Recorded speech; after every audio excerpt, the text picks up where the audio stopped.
Hello friends, good morning, welcome back to my channel happy with shoes. আজকে সকাল সকাল ব্লগটা শুরু করে দিয়েছি। আর এখন বাজে প্রায় সকাল কটা বলবো, 7:30-8টা এরকম।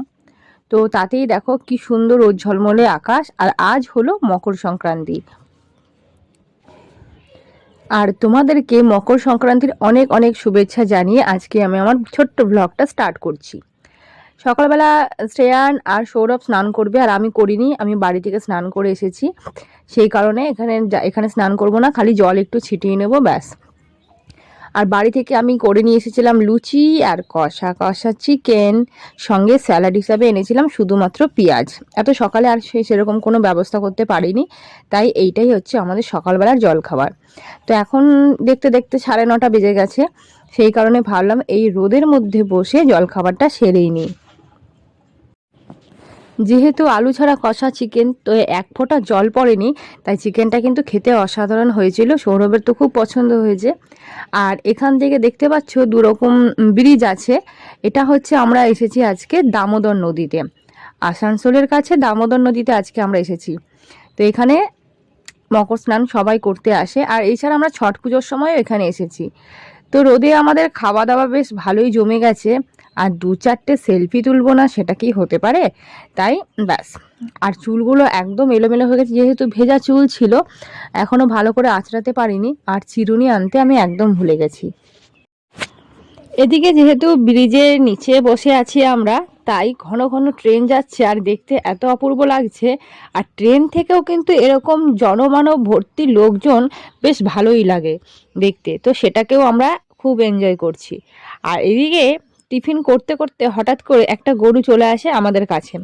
শ্রেয়ানের সে কি উত্তেজনা, একটা লুচিও খাইয়েই ছাড়লো। তারপরে সে তো টেস্ট পেয়ে গেছে, আর তো সেখান থেকে যায় না। অনেক অনেক কষ্ট করার পর কিন্তু গরুটি ওখান থেকে যায়। লাস্টে সৌরভ উঠতে বাধ্য হলো। আর এরকম একটি মেলায় এসেছি, আর কিছু কিনবো না সেটা হতে পারে না। তাই আমি আর শ্রেয়ান বেরিয়ে গেলাম একটু ঘুরু করতে। আর সৌরভ ততক্ষণে বলল আমি একটু রেস্ট করব, রোদের খোলা আকাশের নিচে শুয়ে থাকবো। তো ওকে রেখে শ্রেয়ান আর আমি যথারীতি বেরিয়ে পড়লাম। আর এই দেখো নিয়েছি এইরকম একটা ক্লিপ, মাত্র 10 টাকায়। আর এই ক্লিপগুলো না খুব ভালো লাগে। এর আগেও আমি একটা মায়ের কাছ থেকে ক্লিপ নিয়েছি, আর আমার মাথায় যে ক্লিপটি দেখছো সেটাও কিন্তু 10 টাকা দাম। আর এই সেম ক্লিপটা কিন্তু আমি আরেকটা কিনে নিলাম। আর শ্রেয়ান এখানে খেলবে, তো খেলার মতো কোনো সরঞ্জামই আনেনি, সেই কারণে ও একটা 10 টাকা দিয়ে বল কিনে নিয়েছে। এই যে ও এখন বল কিনছে, আর বল নিয়ে কিন্তু প্রচণ্ড খুশি। অথচ ঘরেও কিন্তু অনেক কটি বল ওর রাখা আছে, কিন্তু এত তাড়াহুড়ো করে এসেছি যে আমরা বল আনতেই ভুলে গেছি।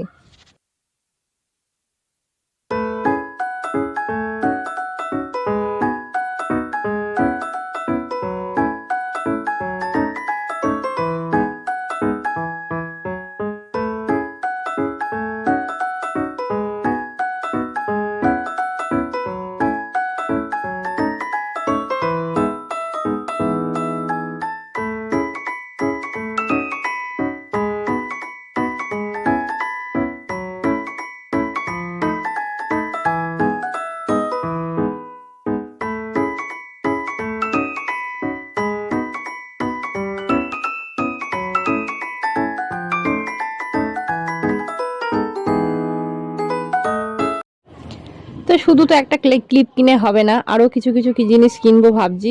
চলো গিয়ে দেখি ভেতরে কি আছে। এখানে বেশিরভাগই 10 টাকা, দেখো কত রকম জিনিস, হরেক মাল। তো এই লোকটি আমাদের চেনাশোনা, আমাদের ওখানকারই। তো এর আগেও এনার কাছে অনেক মাল নিয়েছি, তো এখান থেকে আমি আর সেরকম কিছু কিনবো না। তো ভাবলাম একটা কাপের প্লেটের ট্রে কিনি চা দেওয়ার। তো এই ট্রেটা খুব পছন্দ হয়েছে, 100 টাকা দাম নিয়েছে এই ট্রেটা। তো সেটা আমি এখন কিনে নিলাম। আর এখানে কেনাকাটি করতে করতে হঠাৎ করে আমাদের চেনা কিছু এখানে আমাদের ওখানকার লোকজনের সঙ্গে দেখা হয়ে গেছে। তো তাদের সঙ্গে গল্প টল্প করতে একদমই ব্যস্ত। আরও অনেক জিনিসই পছন্দ হচ্ছিল। এই যে এই ট্রেটাও পছন্দ হচ্ছিল, শুধুমাত্র কাপ রাখা যাবে। তো যখন দেখলাম যে কাপ রাখা যাবে অথচ সঙ্গে কোনো স্ন্যাক্স দিলে সেগুলো রাখা যাবে না, সেই কারণে আর নিলাম না। দেখো তো কেমন হয়েছে। কিন্তু জানো তো এর সঙ্গে অনেক দুঃখের ঘটনাও ঘটে গেছে, সেটা বলছি চলো। যে এই ট্রেটা কেনার পরই কিন্তু শ্রেয়ান এই ট্রেটা ভেঙে দিয়েছে। আর এই দেখো এই দিদিটা আমাদের ওখানেই থাকে, বৌদি বলতে পারো, আমরা বৌদি বলি। তো তার সঙ্গে অনেক ফটো ফটো তুললাম আর আইসক্রিম নেব। এই ঠান্ডায় কিন্তু আইসক্রিম খেতে ভালোই লাগে। আর দেখো আমি কিন্তু সোয়েটার পরিনি, আজকে বেশ ওয়েদারটা এত সুন্দর, আকাশে এক ফোঁটা মেঘলাও নেই। আর 3টে আইসক্রিম নিয়েছি, শ্রেয়ান খাবে না করছিল, তাই ওর জন্য একটা নিয়ে নিয়েছি যে না আজকের দিনটা খাক, আজকে দিনটা ছাড় আছে। দেখো আর ও বল নিয়ে কত খুশি। আর ওই যে ওইদিকে শুয়ে আছে সৌরভ, চলো গিয়ে আইসক্রিমটা দিয়ে দিই।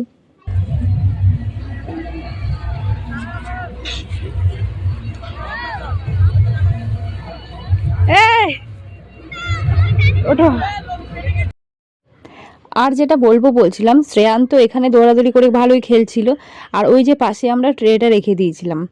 তারপরে কি হয়, দৌড়াদৌড়ি করে এসে আমার কাছে এমনভাবে ঝাঁপিয়ে বসে পড়ে যে ট্রেটাই গেল ভেঙে।